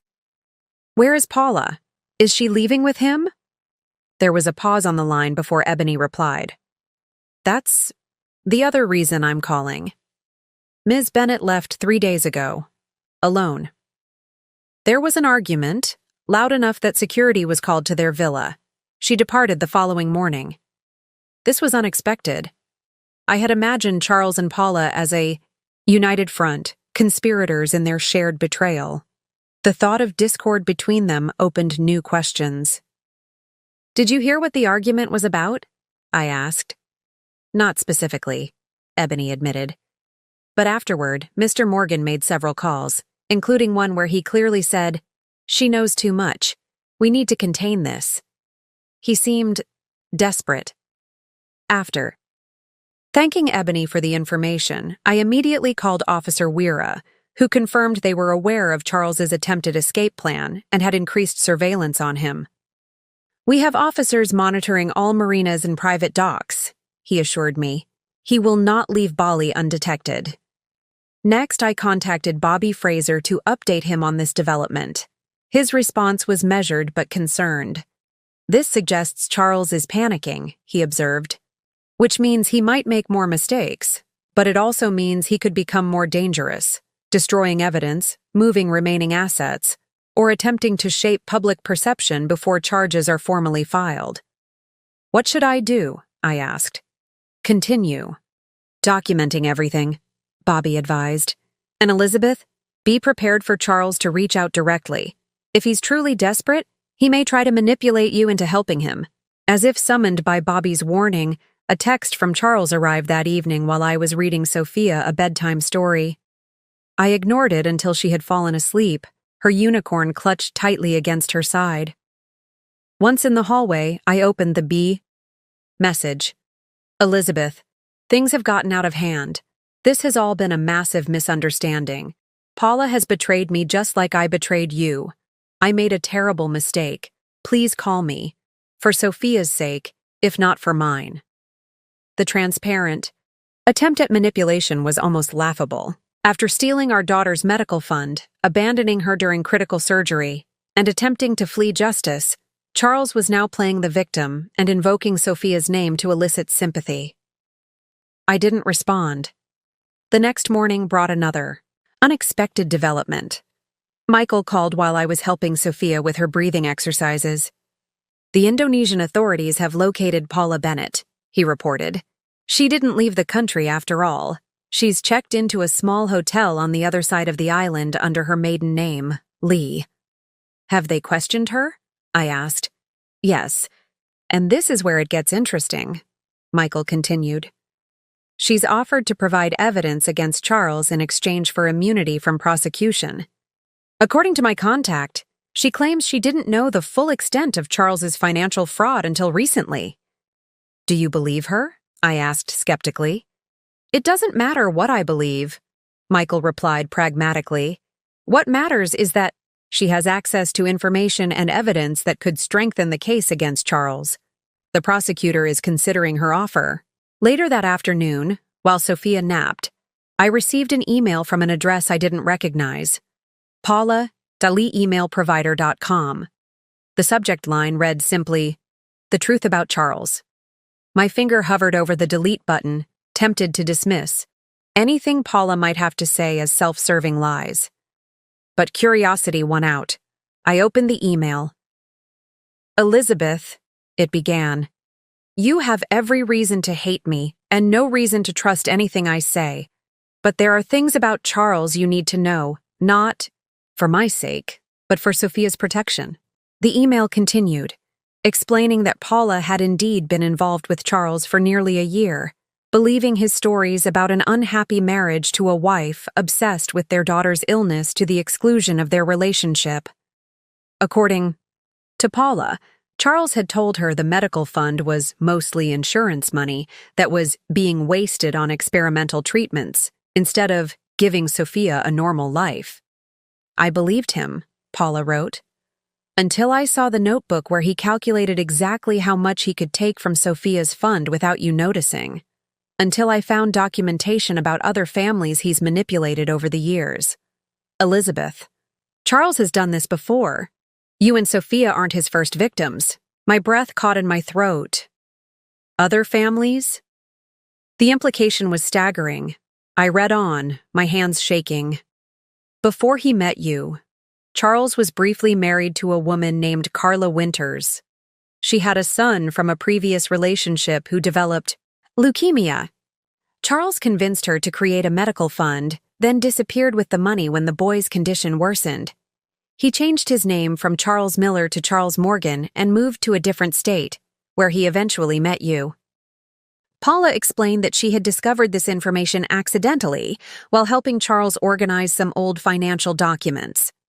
When confronted, he had first denied everything, then threatened her when she said she would go to the authorities. That's when I realized I was just another pawn in his game, she wrote. I've provided everything I know to the Indonesian prosecutor, including documents Charles doesn't realize I copied. I'm not asking for forgiveness. But please, for Sophia's sake, be careful. He's more dangerous than either of us initially understood. The email ended with a link to a secured cloud folder containing scanned documents, newspaper clippings about Carla Winters and her son, court records of their divorce, and financial statements showing patterns identical to what Charles had. Done with our accounts. I sat frozen at my desk, the implications washing over me in waves. Charles wasn't just a cheating husband who had succumbed to temptation. He wasn't even just a financial criminal who had stolen from his family. He was a predator who specifically targeted vulnerable families with sick children, positioning himself to exploit their distraction and desperation before moving on to his next victims. With shaking hands, I forwarded the email and documents to Bobby Fraser, Michael, and Officer Wira. Then I sat back, a strange calm settling over me despite the horrifying revelations. The man I had married, the father of my child, was a stranger, had always been a stranger, his true nature concealed behind a carefully constructed persona designed to gain access to my life, my trust, and ultimately, to Sophia's medical fund. The sound of Sophia calling my name from her bedroom pulled me back to the present moment. As I rose to check on her, my phone rang once more. It was Officer Weira. "Mrs. Morgan," he said, his voice tense with urgency. "Charles Morgan has escaped police surveillance. We believe he is attempting to leave the country through illegal channels, and we have reason to believe he may try to contact you directly." Officer Weira's warning about Charles's escape echoed in my mind as I helped Sophia get ready for bed that evening. She'd had a good day. Her appetite was improving, and she'd managed to walk from her bedroom to the living room with minimal assistance. Small victories that would have filled me with simple joy before, but now were shadowed by a new, lurking fear. I checked the locks twice before settling onto the couch in the living room, my laptop open to review the documents Paula had provided. The evidence was overwhelming. Charles had used almost identical tactics with Carla Winters, establishing trust, creating financial entanglements, and then disappearing with funds meant for her son's medical care. The patterns were so similar it was almost as if he were following a playbook. Claudette had insisted on staying overnight, concerned about Charles potentially trying to make contact. She was in the guest room down the hall, close enough to hear, if anything happened, but giving me space to process the cascading revelations of the past weeks. Just after midnight, my phone lit up with an incoming call, Charles's number. My heart raced as I debated whether to answer. Bobby had advised documenting all contact, and the call recording app he'd recommended was already installed on my phone. After 3 rings, I accepted the call. Elizabeth. Charles's voice was smooth, controlled, the same tone he'd used countless times to convince clients to trust his investment advice. "I'm glad you picked up. We need to talk." "About what, Charles?" I kept my voice level, pressing the record button. "Your escape from police surveillance? Your history with Carla Winters?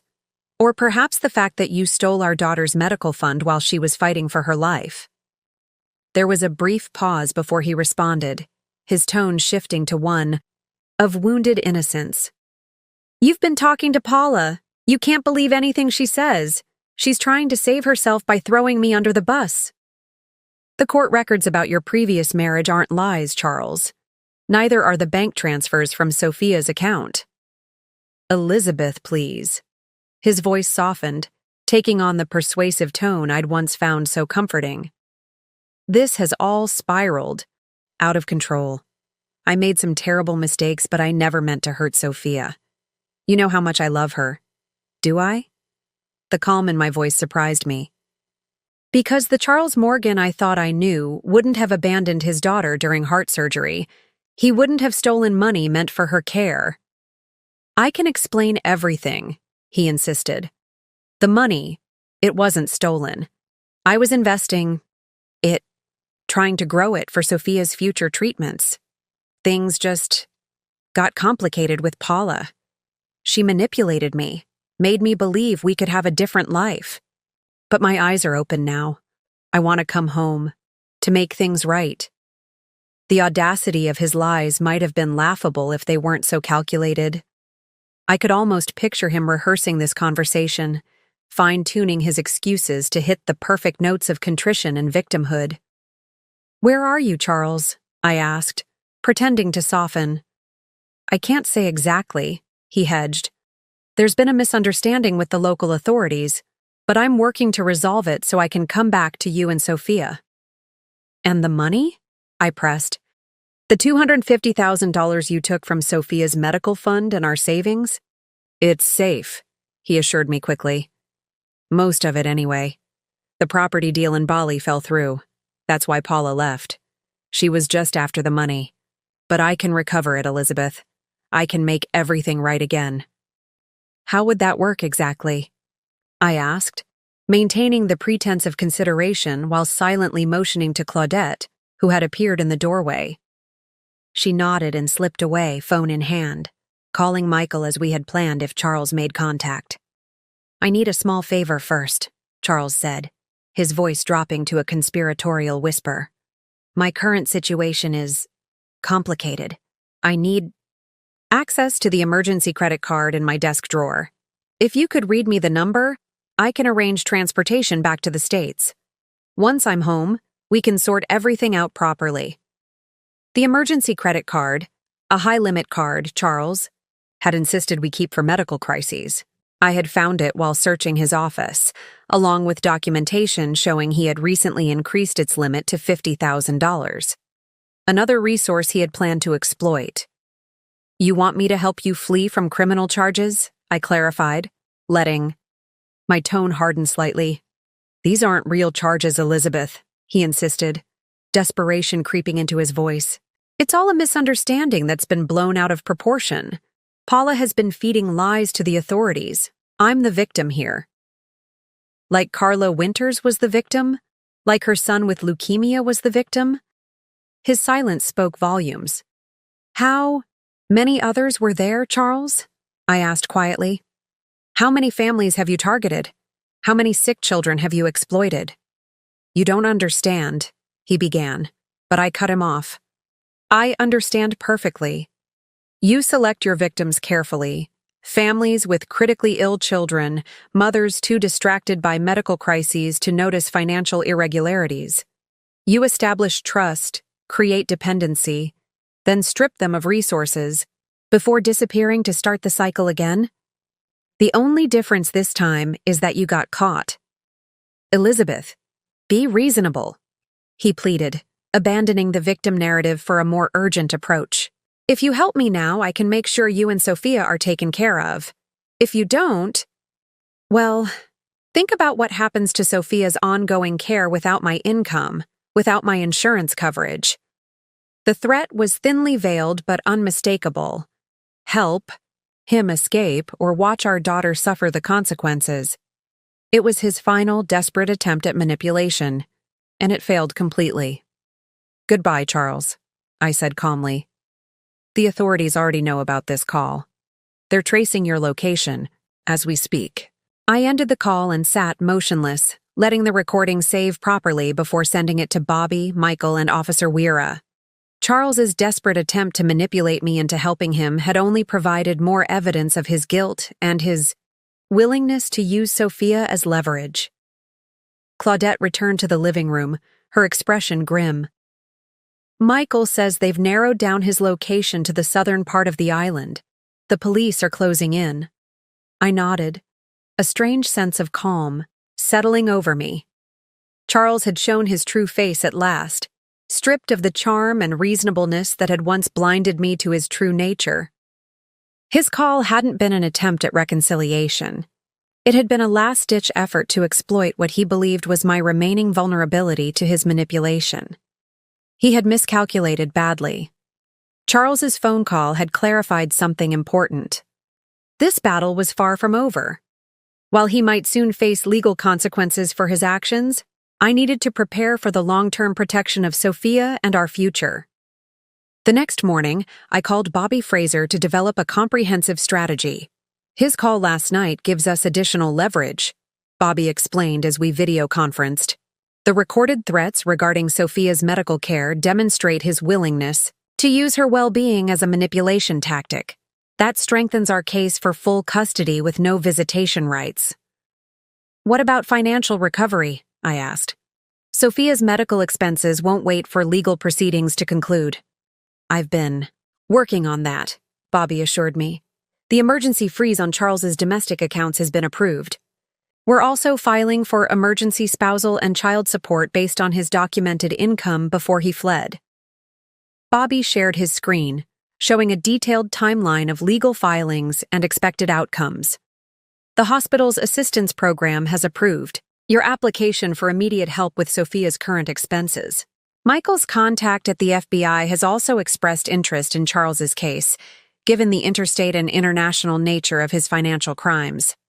I nodded, taking notes as Bobby continued outlining the legal strategy. The picture he painted was complex but reassuring, a methodical approach to holding Charles accountable while securing Sophia's future. After the call ended, I focused on another crucial task: documenting everything about Sophia's medical history and care. I created detailed spreadsheets of her medications, treatments, doctors, and upcoming appointments. I organized her medical records chronologically, highlighting critical information about her condition and surgical history. If I needed to prove my competence as Sophia's caregiver against Charles's false claims, I would be prepared. Claudette arrived that afternoon with news from Michael. "They've located Charles," she reported. "He was trying to board a fishing boat to a neighboring island. The Bali police have him in custody now." Relief washed over me, but it was tempered by the knowledge that Charles's arrest was just one step in a longer journey. There would be court proceedings, possibly in multiple countries. There would be publicity once the story broke. Most challenging of all, there would eventually be difficult conversations with Sophia about her father's actions and absence. "There's something else," Claudette added, her expression softening. "Dad found Carla Winters." My breath caught. "Charles's previous wife? Is she willing to talk to us?" Claudette nodded. "More than willing. She's been following the case through Dad's updates. She wants to help in any way she can, including testifying about Charles's pattern of behavior." That evening, while Sophia slept, I spoke with Carla by phone. Her voice was warm but carried the unmistakable weight of someone who had traversed difficult terrain. "I should have done more to warn others about him," she said, regret coloring her words. "After he disappeared with Matthew's treatment fund, I was so focused on saving my son that I let Charles escape accountability." "How is Matthew now?" asked, almost afraid of the answer. "He survived," Carla said, her voice brightening slightly. "It was touch and go for a while. I had to declare bankruptcy to cover his medical costs after Charles cleaned us out, but Matthew's been in remission for 3 years now." Her story bolstered my resolve. If Carla could rebuild from the devastation Charles had caused, so could Sophia and I. The next day brought another important step in our preparation. Ms. Patel, the hospital social worker, connected me with a child psychologist specializing in parental abandonment and betrayal. "Sophia will have questions as she gets older," Dr. Hansen explained during our initial consultation. "The goal isn't to shield her from the truth, but to present it in age-appropriate ways that don't burden her with adult concerns or damage her sense of self-worth." She provided resources, recommended books, and offered a framework for explaining difficult realities to Sophia as she matured. Most importantly, she helped me understand that protecting Sophia didn't mean hiding the truth. It meant creating a narrative she could process without internalizing her father's abandonment as a reflection on her value. With each step, each conversation, each document filed, I was building a foundation for our future, one where Sophia's well-being was protected, Charles's ability to harm us was contained, and our path forward was clear. The legal battle would be long, the emotional journey complex, but for the first time since discovering Charles's betrayal, I felt truly prepared. Charles had spent years plotting his escape. I was now equally methodical in ensuring he would face justice and never harm Sophia again. 1 month after Charles's arrest in Bali, I sat in a sterile conference room at the federal courthouse, waiting for the moment I had both dreaded and anticipated. The Indonesian authorities had expedited his extradition once the FBI became involved, prioritizing the domestic charges of wire fraud and theft. Now, as part of the pre-trial proceedings, I would face Charles for the first time since discovering his betrayal. Sophia was at home with Claudette, blissfully unaware of today's significance. At 6 years old, she understood only that her father had made bad choices and needed to fix his mistakes. The full truth would come later, when she was ready. The door opened and Charles entered, escorted by 2 U.S. Marshals. He wore an orange jumpsuit, his wrists shackled in front of him, a stark contrast to the polished investment banker I had married. Yet his demeanor remained unchanged, shoulders back, expression controlled, eyes calculating. When he saw me, he attempted a smile, as if we were meeting for lunch rather than a deposition in his criminal case. "Elizabeth," he said, his voice smooth as ever. "You're looking well." Bobby Fraser, seated beside me, placed a warning hand on my arm, reminding me to maintain composure. Across the table, the federal prosecutor arranged his documents while Charles's defense attorney whispered in his ear. "We're here to discuss the terms of a potential plea agreement," the prosecutor began.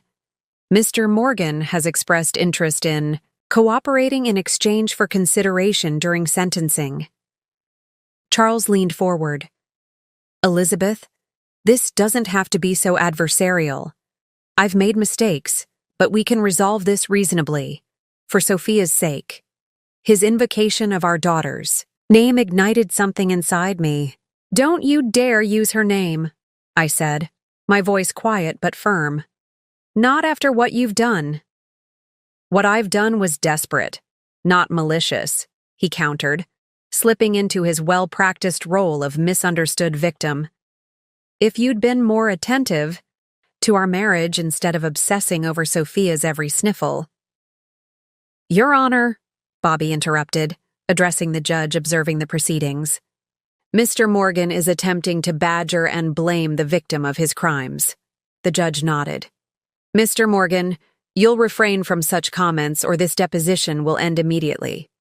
Charles's facade cracked slightly, revealing a flash of the anger beneath. "You've destroyed everything we built," he hissed at me. "Turned my own sister against me. Poisoned my relationship with my daughter." "No, Charles," I replied calmly, sliding a document across the table. "This is what destroyed everything. It was the notebook from his office. The one with calculations of how much he could steal from Sophia's medical fund without detection." His face paled as he recognized it. "You targeted me," I continued, my voice gaining strength. "Just like you targeted Carla Winters. You saw a mother distracted by her child's illness and recognized an opportunity. But this time, you failed. This time, you'll pay for what you've done." For the first time since I'd known him, Charles Morgan had nothing to say. The weeks following my confrontation with Charles brought a whirlwind of legal proceedings and life-altering decisions. Charles ultimately accepted a plea deal.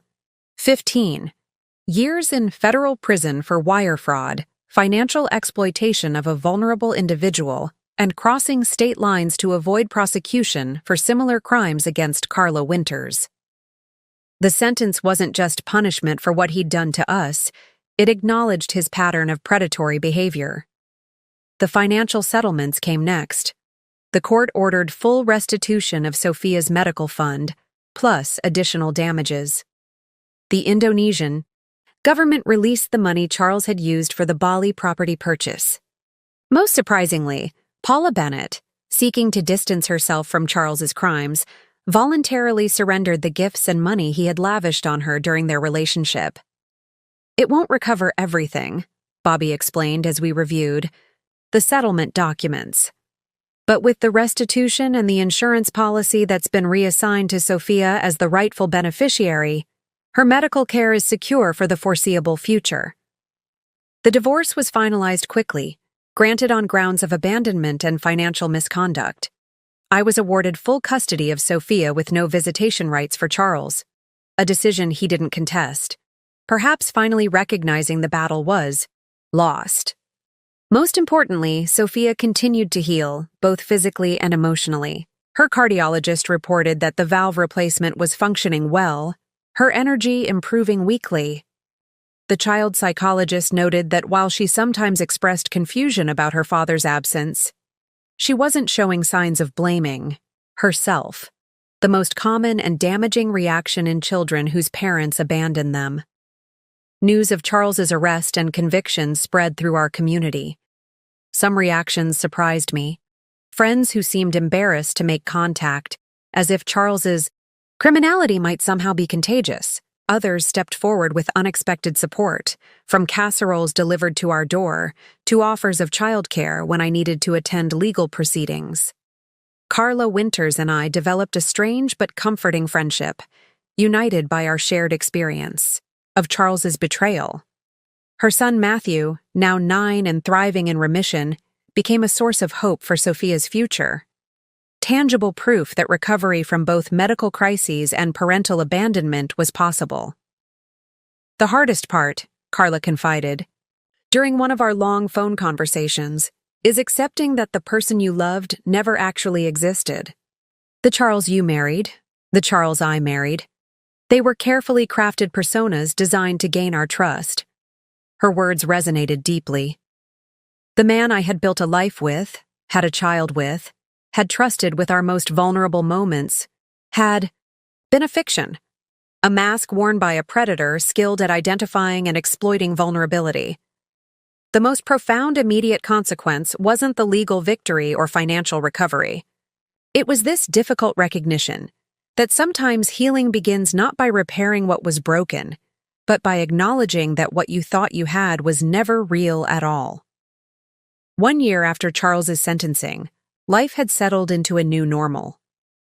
Sophia had celebrated her 7th birthday with a small party in our backyard, a unicorn theme with purple decorations dominating every surface.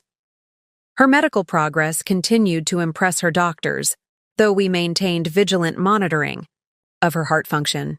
She had returned to school full-time, joined a gentle swim class designed for children with medical restrictions, and developed a passionate interest in marine biology after our visit to the aquarium. I had returned to work at the nonprofit, now, with flexible hours that accommodated Sophia's medical appointments.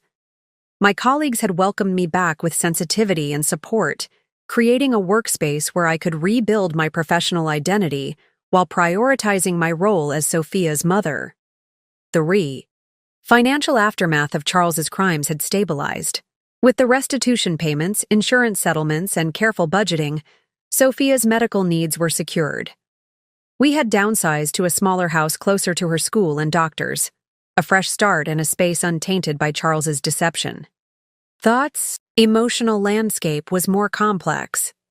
Sophia occasionally asked about her father, especially when school events highlighted other children's 2-parent families. Following Dr. Hansen's guidance, I answered her questions honestly but age-appropriately. Daddy made choices that hurt our family, I would explain. He's facing consequences for those choices now. It's not because of anything you did, and it doesn't mean you're not lovable or important. Some days, she seemed to accept this easily. Other days brought tears and confusion. Dr. Hansen assured me this was normal, a process that would evolve as Sophia matured and developed new ways of understanding her father's abandonment. For me, the healing came in unexpected moments. In the realization that I could make decisions without second-guessing myself. In the quiet satisfaction of handling household repairs, I would once have deferred to Charles. In the deep bond Sophia and I had forged through adversity, the wider ripples of Charles's actions continued to spread. The FBI had identified 3 other families he had targeted before Carla, women with chronically ill children whom he had courted, married, and defrauded before disappearing with their resources. His case had prompted a special task force focused on financial crimes targeting families in medical crisis. Carla, Matthew, and the other victims had formed an informal support network. Together, we were working with lawmakers to strengthen protections for vulnerable families and increase penalties for those who exploited them. Perhaps the most unexpected development came 6 months after Charles began serving his sentence. A package arrived containing letters he had written to Sophia, dozens of them, some dating back to the earliest days of his affair with Paula. I read each one carefully, searching for manipulation or harmful content before deciding whether to share them with Sophia. What I found instead was a chronicle of a fractured psyche, a man simultaneously planning to abandon his family while writing to the daughter he was betraying. The cognitive dissonance was stunning, revealing a compartmentalization so profound it bordered on pathology. I stored the letters away, unsure if Sophia would ever be ready to read them. They represented yet another complex layer of aftermath we would navigate when the time was right. The most important lesson of this extended aftermath became increasingly clear. Healing wasn't a destination, but a continual process of growth, adaptation, and renewal. one that Sophia and I were navigating, together, day by day. 2 years to the day since I discovered Charles's betrayal while sitting in a hospital waiting room, I found myself in a different hospital setting, this time celebrating. Sophia's latest echocardiogram showed the valve replacement continuing to function perfectly. Her cardiologist was extending the time between checkups, a milestone that deserved recognition. "Ice cream?" Sophia suggested as we left the appointment, her purple unicorn backpack bouncing against her spine. At 8 years old, she had grown taller, stronger, her dark hair now long enough for the braids she insisted on wearing every day. The surgical scar on her chest had faded to a thin white line she proudly called her warrior mark. As we sat in the ice cream parlor, Sophia with her strawberry cone, me with coffee, I marveled at how far we had come. The raw pain of betrayal had gradually transformed into something else. Not forgiveness exactly, but a kind of integration. Charles's actions were now part of our story, a difficult chapter, but not the defining one. Financial security had returned through careful planning, and the support systems we'd built. Professional satisfaction had come through my promotion at the nonprofit, where I now directed a program specifically designed to support families facing medical crises. Connection had flourished through our chosen family, Claudette and her new husband, Michael and his wife, the circle of friends who had stood by us, and the unexpected allies we'd found in Charles's other victims. Most importantly, Sophia was thriving.